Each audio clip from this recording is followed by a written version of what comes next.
Welcome to Joyful Channel. Motivational story வெற்றியின் விதைகள்.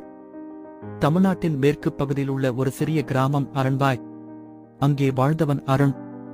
வயது 16. பள்ளியில் 1 படித்தான். அருணின் குடும்பம் மிக ஏழை. அப்பா ஒரு பசும்பால் விற்பவர், அம்மா வீட்டு வேலைகளில் மட்டுமே. ஆனால் அருணின் மனதில் ஒரு பெரிய கனவு. நான் ஒருநாள் என் கிராமத்துக்கே பெருமை சேர்க்கும் விஞ்ஞானியாக வேண்டும்.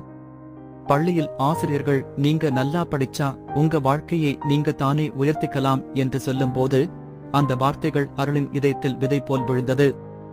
அருண் படிப்பில் ஆர்வமுள்ளவன். ஆனால் வீட்டில் படிக்க இடமே இல்லை. மின்சாரம் அடிக்கடி போய்விடும். இரவில் விளக்கு ஏற்றி படிப்பான். சில சமயம் நண்பர்கள் இப்படி உழைத்தாலும் என்ன பயன், நம்ம மாதிரி கிராமத்தவர்களுக்கு பெரிய வாய்ப்புகள் வருமா என்று கேள்வி எழுப்புவார்கள். ஆனால் அருண் உள்ளுக்குள் சொல்லிக் கொள்வான், நான் முயற்சி செய்யாமல் முன்னேற முடியாது. முயற்சியே என் ஆயுதம். ஒருநாள் பள்ளியில் மாநில அறிவியல் போட்டி அறிவிப்பு வந்தது. தலைப்பு நீர் பாதுகாப்பு மற்றும் புதுமையான பயன்பாடு.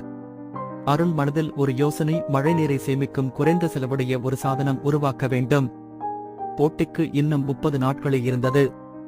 அருண் பள்ளி லேபில் பழைய பாகங்களை சேர்த்து ஒரு மாதிரி தயாரிக்கத் தொடங்கினான். பாதையில் பல சிக்கல்கள். ஒரு நாள் மோட்டார் வேலை செய்யவில்லை, இன்னொரு நாள் டாங்கி உடைந்தது. ஆனால் ஒவ்வொரு தவறும் அவனை இன்னும் வலுவாக்கியது. அவன் நினைத்தான், தோல்வி என்பது நிறுத்தும் சுவர் இல்லை, அது திரும்பிச் செல்லும் சிக்னல் கூட இல்லை, அது இன்னும் சிறப்பாக முயற்சி செய்யும் அழைப்பு.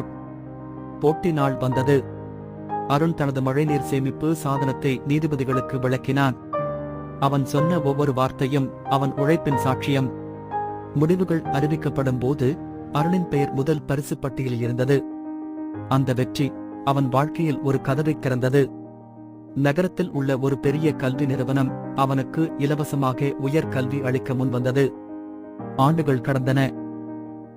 அருண் பொறியியல் படித்து பிறகு வெளிநாட்டில் உயர் கல்வி முடித்து இந்தியாவிற்கு திரும்பினான்.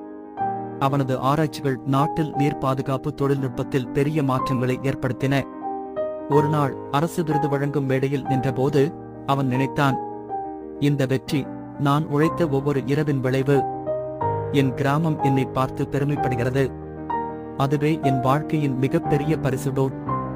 கனவுகள் எவ்வளவு பெரியதாக இருந்தாலும் அதை அடைய உழைப்பும் பொறுமையும் தேவை.